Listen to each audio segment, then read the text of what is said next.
뉴스토마토의 단독 보도입니다. 명태균 씨는 지난 2021년 국민의힘 대선 후보 경선 당시 윤석열 후보의 지지율이 홍준표 후보보다 앞서도록 여론조사를 조작한 것으로 전화통화 녹취록에 의해 드러났습니다. 윤석열 2% 앞서게 조작하라. 지난 2021년 9월 29일 명태균 씨는 여론조사 실무를 담당했던 강혜경 씨와의 통화에서 다음과 같이 말합니다. 윤석열 이를 좀 올려갖고 홍준표보다 한 2에서 3% 앞서게 해주이소. 국민의힘 대선 후보 적합도 여론조사에서 여론조작을 직접 지시한 것입니다. 정상적으로 진행하던 여론조사의 표본을 조작해서 윤석열 후보의 지지율이 높게 나오도록 지시했던 것이죠. 그러나 의아한 점이 있습니다. 명태균 씨는 젊은 아들, 즉 20대와 30대의 응답 배수를 올리라고 주장한다. 당시 젊은 층들은 윤석열 후보보다 홍준표 후보를 더 선호했는데 말입니다. 강혜경 씨는 이렇게 부연 설명을 합니다. 조사한 전체 2030 표본 전체가 아니라 윤석열 대통령을 지지한다고 응답한 2030 표본만 인위적으로 키워 여론조사를 진행한 것이다. 명태균이 말한 대로 결과가 나왔다. 결과적으로 미래한국연구소가 2021년 9월 29일 실시한 여론조사 보고서를 보면 윤석열 33.0%, 홍준표 29.1%, 유승민 12.4% 순으로 집계가 되었습니다. 윤석열 후보와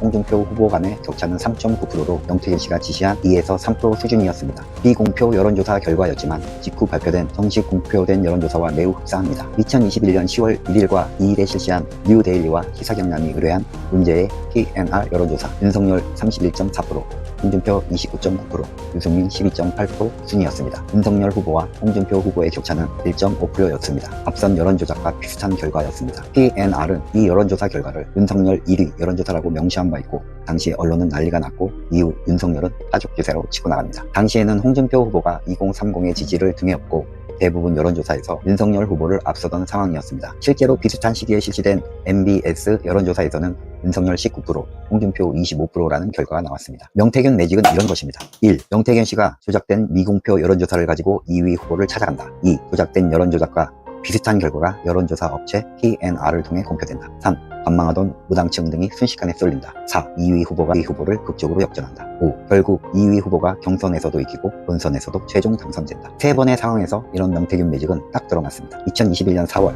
서울시장 재보궐선거 국민의힘 후보 경선에서 1위 나경원 후보가 2위 오세훈 후보에게 역전당하고 오세훈이 결국 서울시장에 당선되고 2021년 6월 국민의힘 당대표 후보 경선에서 1위 나경원 후보가 2위 이준석 후보에게 역전당하고 결국 이준석이 당대표에 당선되고 2021년 9월 국민의힘 대통령 후보 경선에서 1위 홍준표 후보가 2위 윤석열 후보에게 역전당하고 결국 윤석열이 대통령에 당선되는 똑같은 패턴의 연속이 바로 명태균 매직의 실체입니다. 명태균 박사는 결국 구속될 수밖에 없는 걸까요? 민주당이 김건희 특별법의 격가지가 아니라 명태균 본체 특검을 추진해야 될 것 같습니다. 거부권을 행사해도 재의결 시 250표는 훌쩍 넘을 것 같습니다. 김재원, 홍준표를 포함 대부분의 국민의힘 사람들이 대찬성할 것이 분명해 보이기 때문입니다. 쫄깃쫄깃합니다. 한번 지켜보도록 합니다.